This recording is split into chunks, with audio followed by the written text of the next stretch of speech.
topics getting presented as a new perspective, or you may have different diagrams, you may have different orientation, and a chance to learn the CNS in a proper way. We practically don't have a course deadline and no fixed timetable, so we can go with our planning. So let's revise and recollect our basic features, spinal cord. So in if you want to learn spinal cord, you should have some background, some idea, and the textbook, your BD Chaurasia, is in some of the chapters it is not sufficient and it is not up to the mark presentation, because CNS itself is a very complicated topic and no author can satisfy alone the every funda of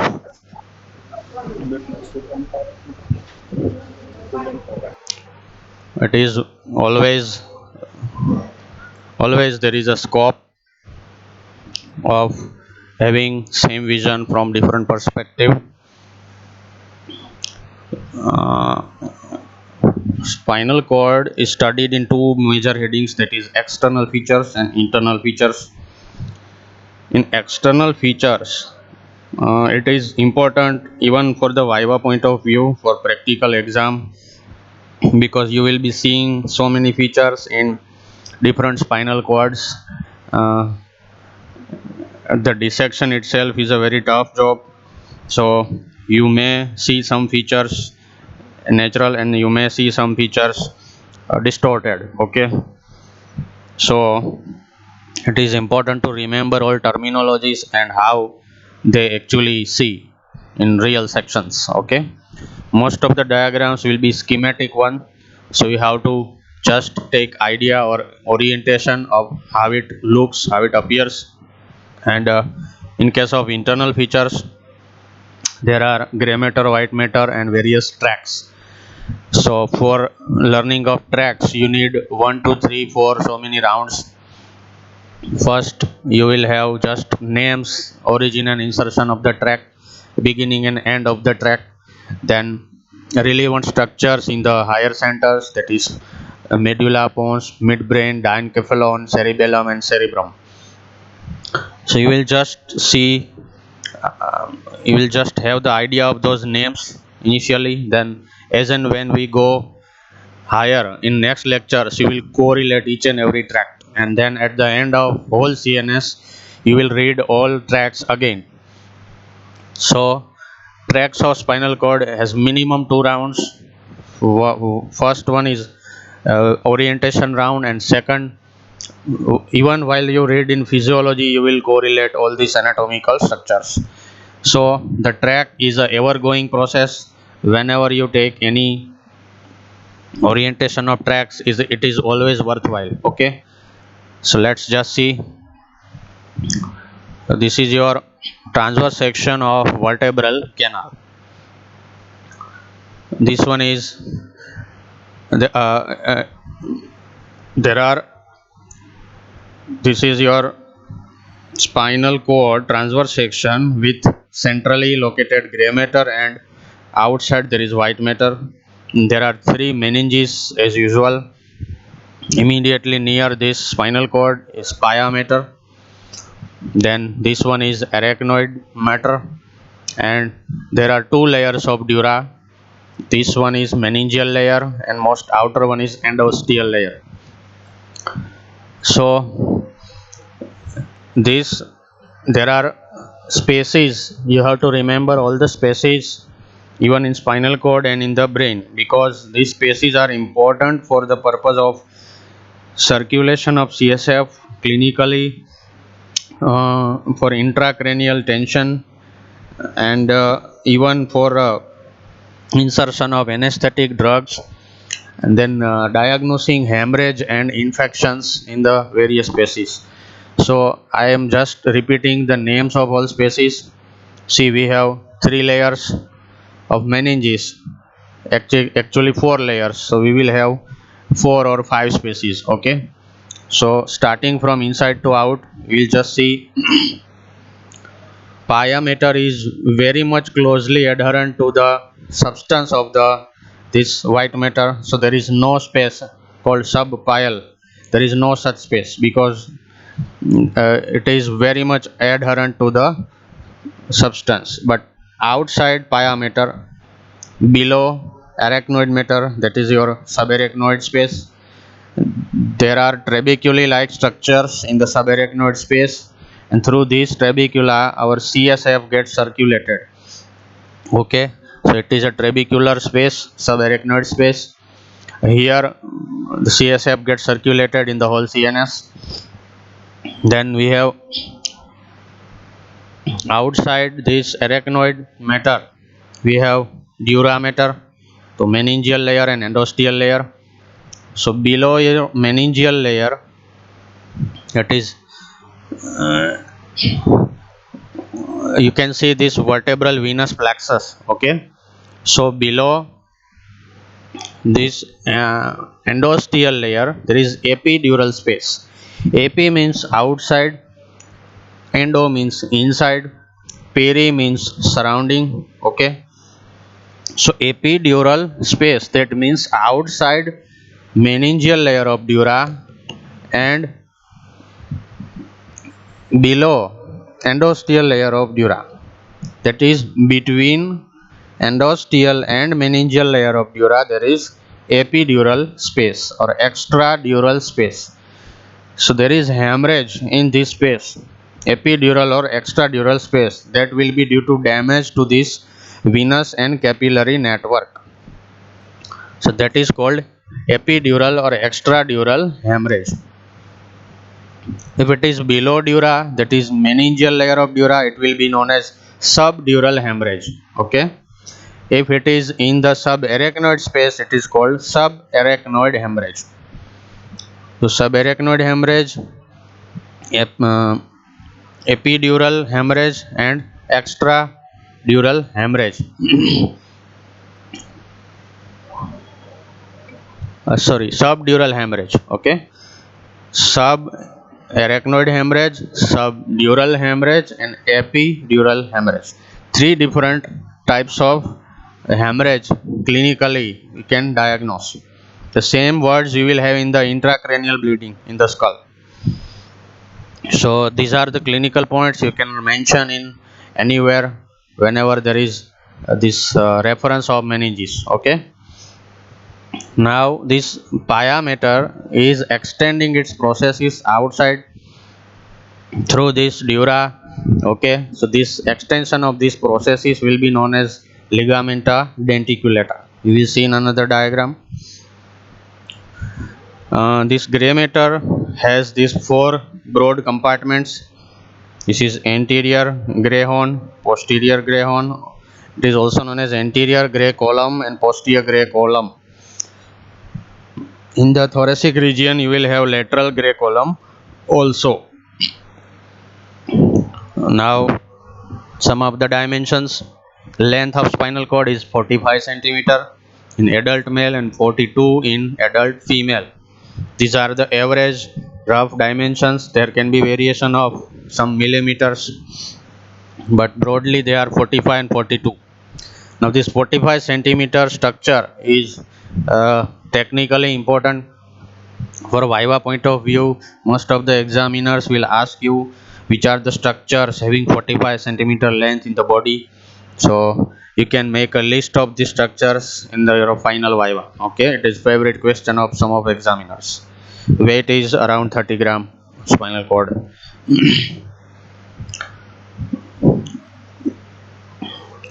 Superiorly it extends up to atlas vertebra.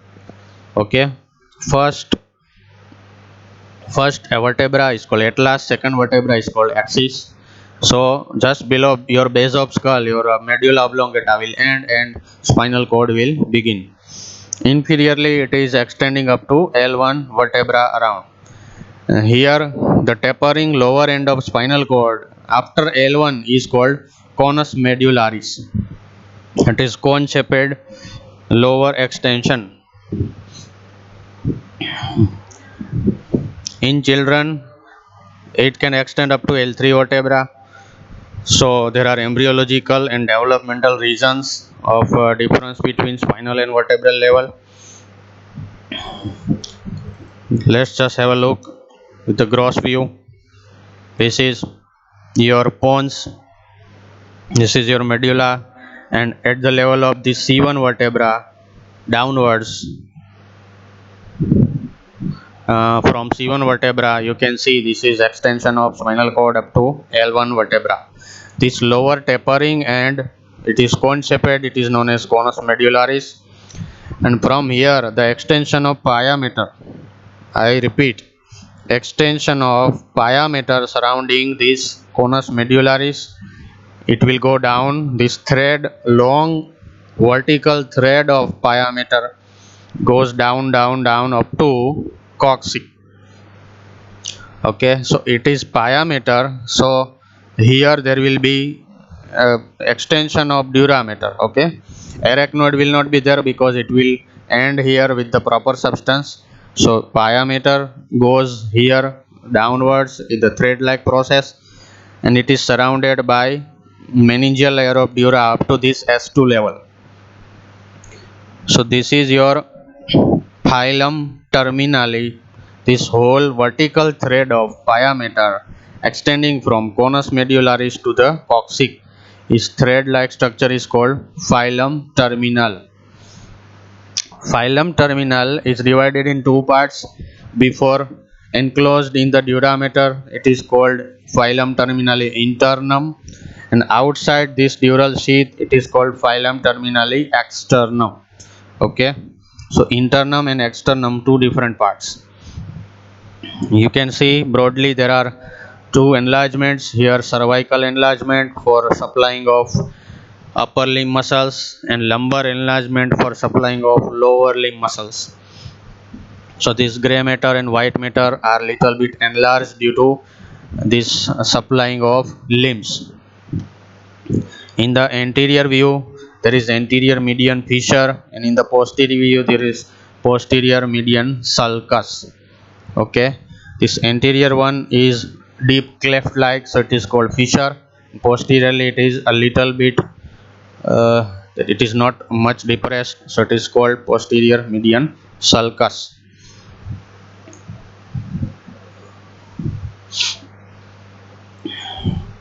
Embryologically there is difference, developmentally difference between the vertebral level and spinal level.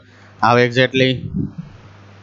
So in the embryo the length is similar for vertebral column and spinal cord, but as the embryo grows the speed of growth for vertebral canal is much more faster than speed of growth of spinal cord proper. So when it enlarges, the vertebral canal enlarges more in the lower part, and so spinal cord remains at the higher level in the lower part. Okay, so you can see here in upper side C7 vertebral level there is spinal level C8. Okay, we have to compare just ending part. So vertebral C7, spinal C8, then next segment, see there is difference of 1 2 3 6 and onwards. Here it is 1 plus, here it is 2 plus, here it is 3 plus, here it is 6 plus. So 1 plus, 2 plus, 3 plus and 6 plus, and then there is ending at the coccygeal level. So when we have L1 vertebra, your spinal cord is already over. Okay, so L1 to coccygeal level we have no spinal cord, but there will be extensions of the ventral and dorsal roots only. Okay, spinal cord will already end here. So you can see this in schematic diagram. Some of the diagrams are incomplete to label, I have no time. So whenever it is possible, I will just share with you people in some lectures. So this is posterior view, coronal section. See, this is your spinal cord. You can clearly make out posterior median sulcus, and at this level, L1 level, your spinal cord ends. So this is called conus medullaris. From conus medullaris, one of the thread extension of pyometer, this V-shaped area is your durameter. In the center of this V-shaped area, there is phylum terminally extending from conus medullaris to this coccygeal vertebra. So one of them is phylum terminally. It is divided in internum and externum, and rest of the threads, they are all ventral and dorsal rami of this lumbar and sacral and coccygeal spinal cord.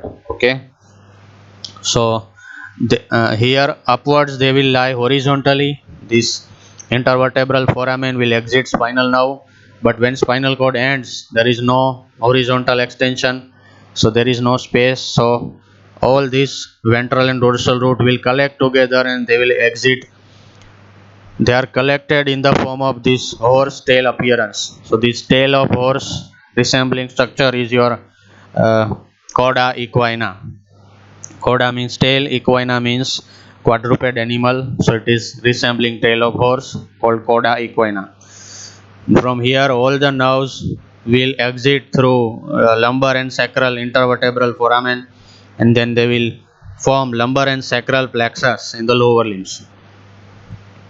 So it is very much congested here. So if there is any space disturbance in this area, you will immediately feel back pain. Okay, and because there is no space, there is irritating pain and mechanical pain in this lumbar region. So all the back pains are frequently common, very common in the lumbar region due to this anatomical factor. In case of rupture or herniation of this intervertebral disc nucleus pulposus, it will immediately compress any of the roots and cause pain. So now we have seen lower part, now we will see upper part. L1 level, sorry, C1, cervical 1. Okay, so beyond your C1 there is foramen magnum. This is your foramen magnum transverse section. This is anterior side, this is posterior side. So here upper end, this spinal cord begins and it continues upwards rostrally with the medulla oblongata. So here we have anterior spinal artery. On both right and left side we have right and left vertebral artery, and then posterior side we have two, that is one pair of posterior spinal artery.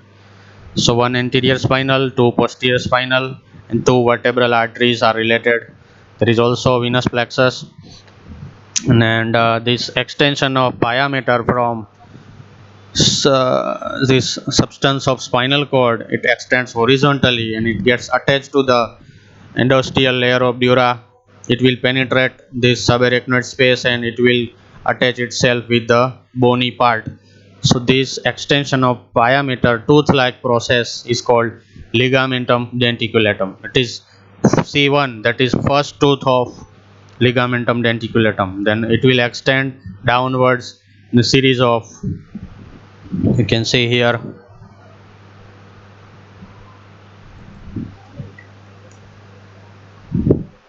you can see here, this is dorsal view or posterior view of the whole spinal cord. So this is your durameter, it is cut here. This is your arachnoid meter, it is cut here, and this is your pyometer with capillary plexus. So this is vertical posterior median fissure, then there is posterolateral sulcus, and the posterolateral sulcus is attached with the multiple rootlets of the spinal nerve root. So these rootlets will unite to form dorsal root. Immediately there is intervertebral foramen and dorsal root ganglion here, and then it will unite with anteriorly ventral root and form spinal nerve trunk, and it will immediately divide in ramus, ventral ramus and dorsal ramus. Here you can make out there are two ventral root and dorsal root. Here there is dorsal root ganglion, there is one very small duration spinal nerve trunk, and then immediately it divides in ventral ramus and dorsal ramus. In the ventral ramus you can make out this gray ramus and white ramus communicans, which will attach itself with the ganglion sympathetic chain. So here you can see tooth like process. This is a extension of pyometer. This horizontal tooth like processes, these are all your ligamenta denticulata. They will suspend the spinal cord in vertebral column canal. It will prevent from injury and shock, and it is providing support. It is providing support to the whole spinal cord, and it will help in transmission of blood vessel also.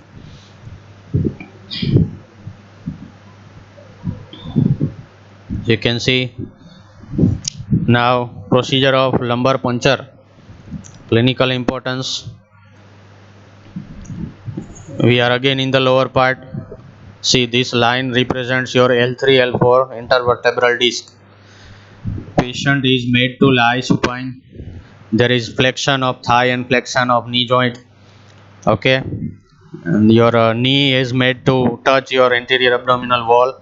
So there is ekdam tight structure of this posterior lumbar region, and you have to palpate spine of L3 and spine of L4 vertebra. You have to locate anatomically, then you have to insert lumbar puncture needle in this L3 L4 space. Now these are the structures you can see in the sagittal section. The structures you have to remember, which are getting penetrated from outside to inside. First there is skin, there is subcutaneous tissue, then we have supraspinous ligament, this vertical green band between the spine of all vertebra. Then there is interspinous ligament, then you have this ligamenta flava in between lamina of the all vertebra.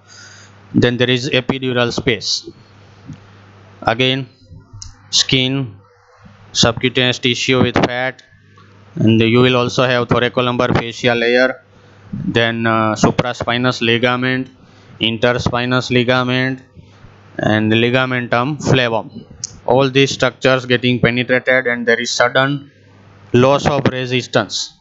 All these structures are very much tough to introduce needle, but when these structures are over, there is immediate loss of resistance, and your needle will just go with a kick or a thrill. Okay, so at that time you are into first in the epidural space, then you are into subdural space, then in subarachnoid space. So it is clinically you have to take judgment of your needle, because these spaces are very much potential.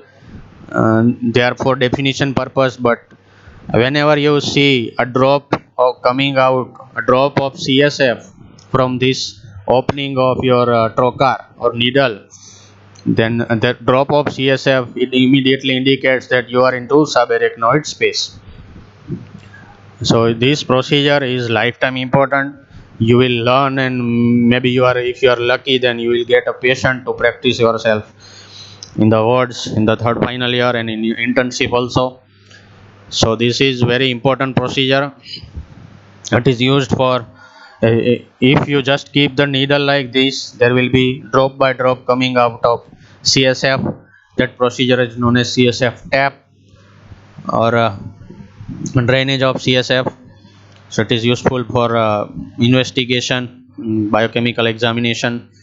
And if you just insert your syringe with the drug or anesthetic agent, then you can give epidural anesthesia, or this lumbar anesthesia or spinal anesthesia. Okay, so procedure is called lumbar puncture or spinal tap.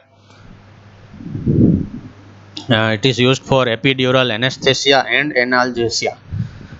When it is anesthesia, there is anesthetic drug injected for operation and every surgical procedure. When it is analgesia, instead of this anesthetic agent, you will introduce painkiller drug. That is for epidural analgesia.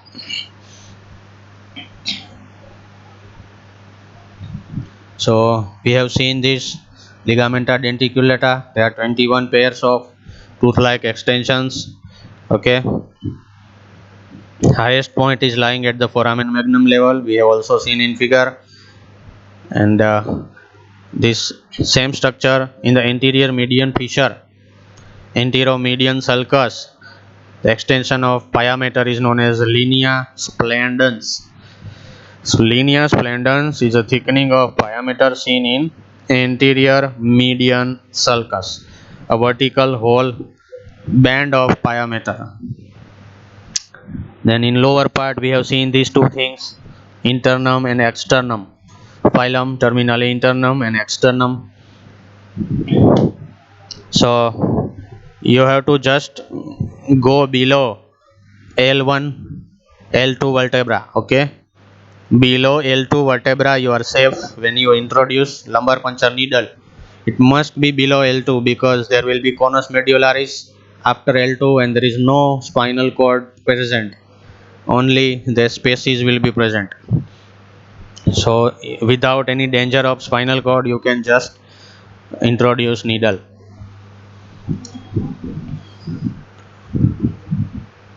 We have seen coda equina, this vertical extension of ventral and dorsal roots resembling horse tail. So level of coda equina is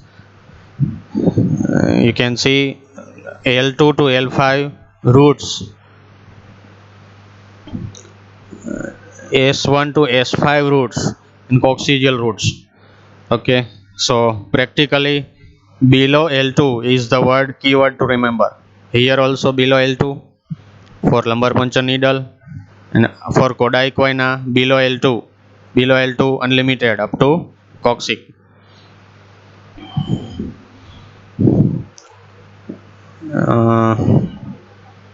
Now we will see transverse section of spinal cord. Okay, that is enlargements. These are schematic diagrams of transverse section of spinal cord. This is cervical, thoracic, lumbar and sacral, lumbosacral. You can see the pattern of change in the gray matter. Okay, gray matter is getting enlarged in the ventral side. That means there is motor concentration, innervation is on rise. So whenever there is more concentration of motor neurons, efferent neurons, there will be ventral horn enlargement. So practically it is in cervical and lumbosacral region. In cervical region it is for upper limb, and in lumbosacral region it is for lower lumbar, pelvic and lower limb muscles. So the terminologies: ventral horn, dorsal horn, here anterolateral sulcus, here posterolateral sulcus. From this sulcus, this sulcus is demarcating your exit or entry of this ventral root and dorsal root. So ventral root exit is marked by anterolateral sulcus and dorsal root entry is marked by posterolateral sulcus. In the thoracic region only there will be a small lateral horn. It is for sympathetic chain neurons. Okay, so lateral column represents sympathetic neurons. One more thing, you can see here anterior median fissure. It is large one. There is cleft like invagination in the anterior side, and there is posterior median sulcus. It is a faint sulcus, and from here the septum of connective tissue extends. It is called posterior median septum. So anteriorly it is anterior median fissure only, and posteriorly it is posterior median sulcus plus septum. Diffuse disorganized masses of white matter, a small collection of neurons, is called reticular formation. You cannot name any nuclei or collection or any structure in the CNS. When you cannot name them, they are called reticular formation.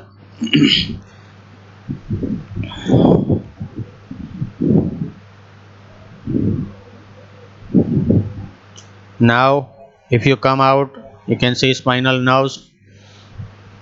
This is three-dimensional view, posterior view. This is posterior median. This is anterior view, anterior median fissure. You can see here, and this is ventral root. This is dorsal root. These are all rootlets.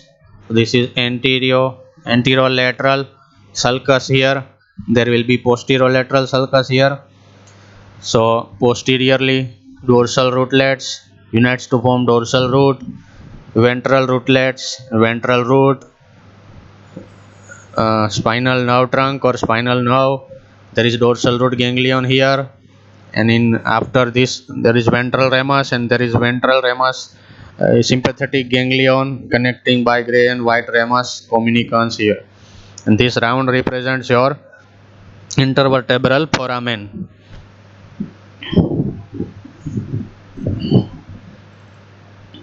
This is transverse section of lower lumbar region, L5 vertebra somewhere. So this is your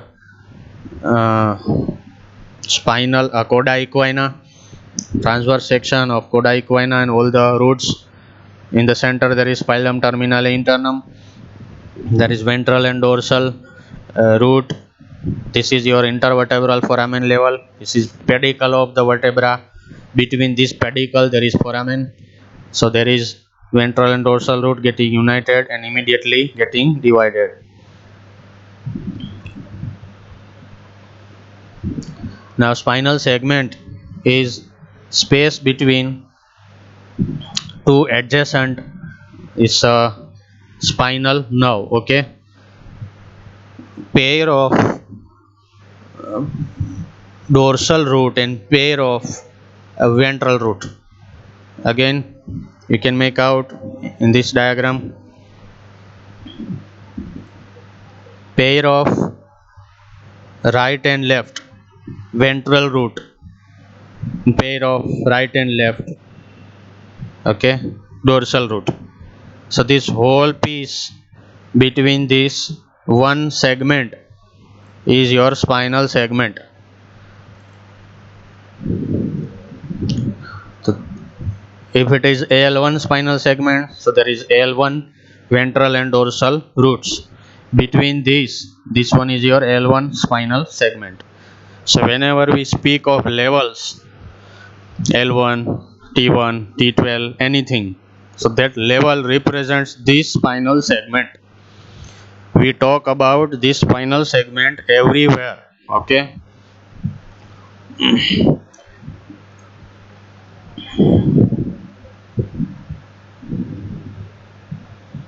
So this completes your external features of spinal cord.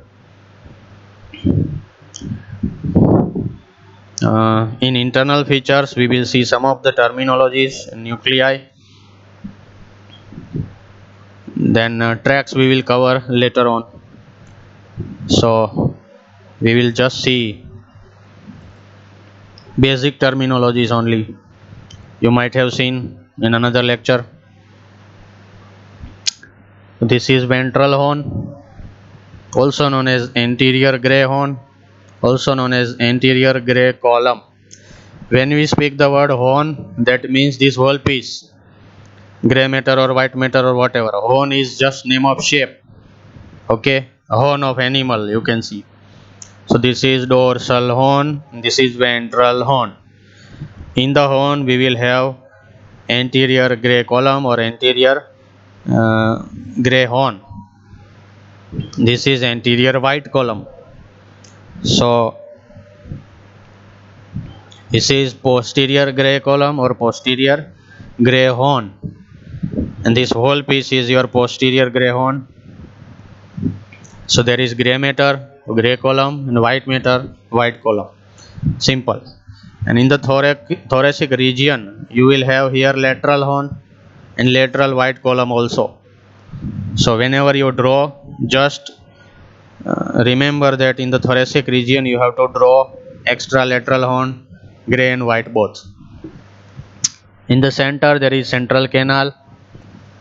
There is circulation of CSF also in the central canal, and outside there is single layer of epithelium that is called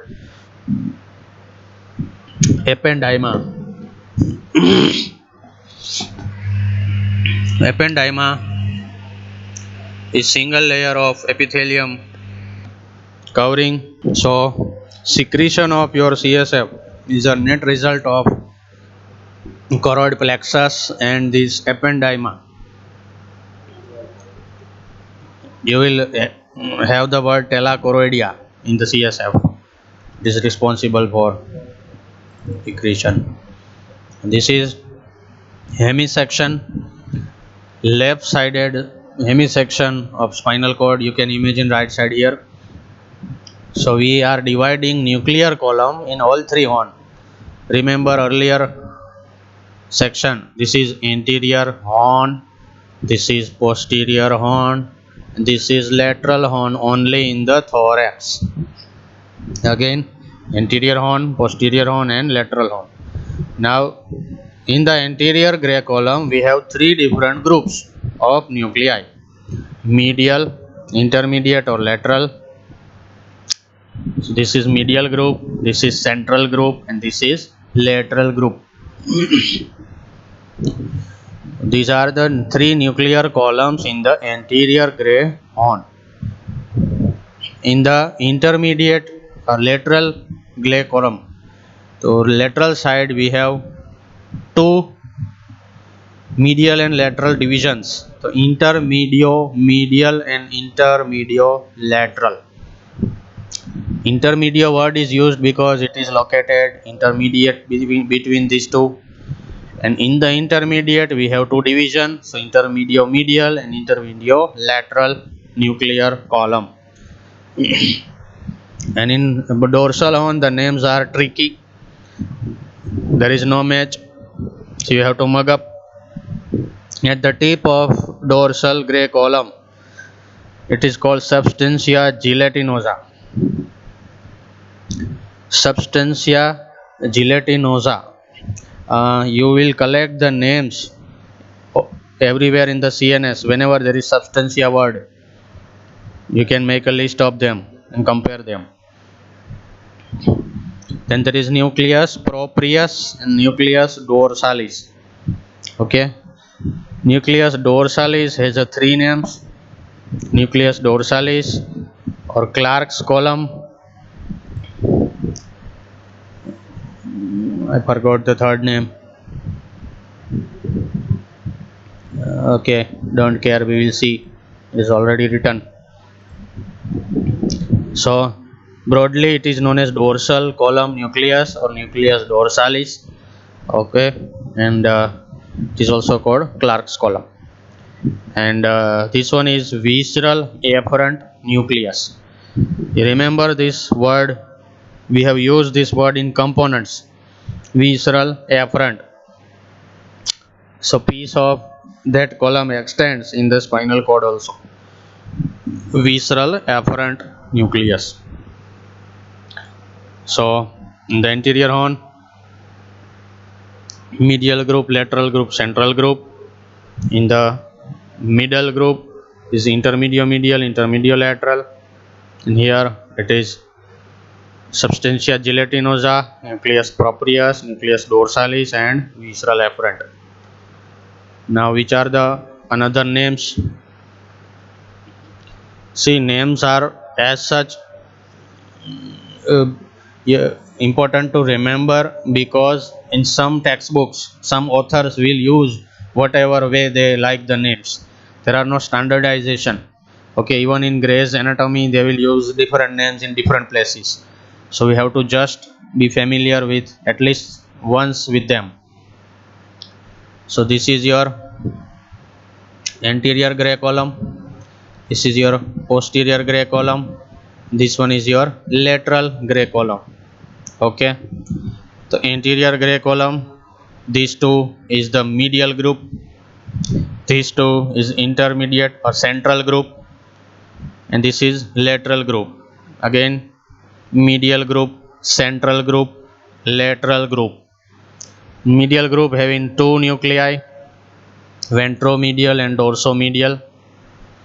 Central group having two nuclei, AP, accessory and phrenic. This accessory is only in the, these two are only in the cervical region. Remember, in the higher section, in the cervical region only you will find phrenic and accessory nucleus. This is your spinal root of accessory nerve. We have seen in last lecture C1 to C5. That is your spinal nucleus of accessory nerve. And phrenic nerve has also similar distribution, so it is called phrenic nucleus. Central group is over. When cervical region is over, there is no central group, because these will enlarge themselves and make larger, so there is no space for this. In the lateral group we have three: ventrolateral, dorsolateral and retrodorsolateral. Again, lateral group divided in three parts: ventrolateral, dorsolateral and retrodorsolateral.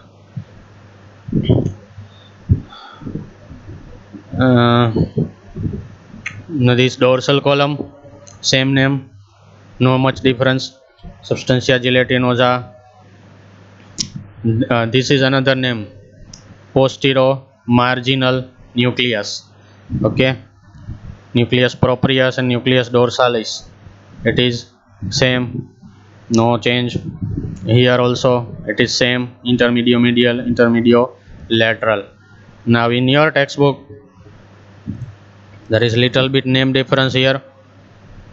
Same, everything is same, just see here, retrodorsolateral is called posterolateral, ventrolateral or anterolateral, dorsolateral or posterolateral, retrodorsolateral is called posterolateral.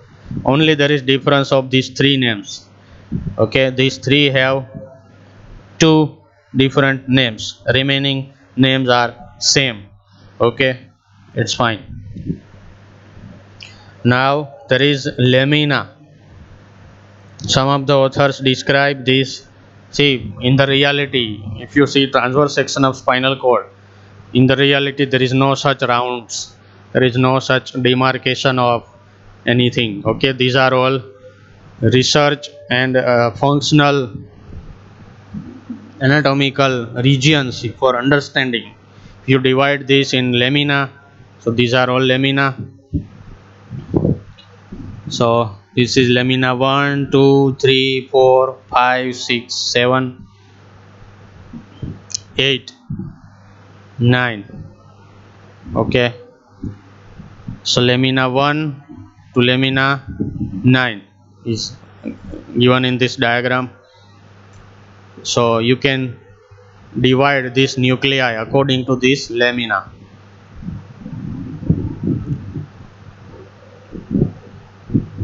This is all laminar structure: 1, 2, 3, 4, 5, 6, 7, 8 and 9.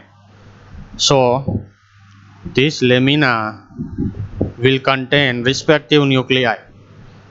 You can see in this table 1, 2, 3, 4 together, 5, 6 together, then 8, 9, 10 together. So this is called laminar architecture. If you have orientation, you can write as much lengthy as you can. In your textbook they have mentioned only lamina and nuclei, they have described in lot of lines, but in nutshell it is this diagram and table you have to remember. So that's all about today's lecture. If you have any question you can ask.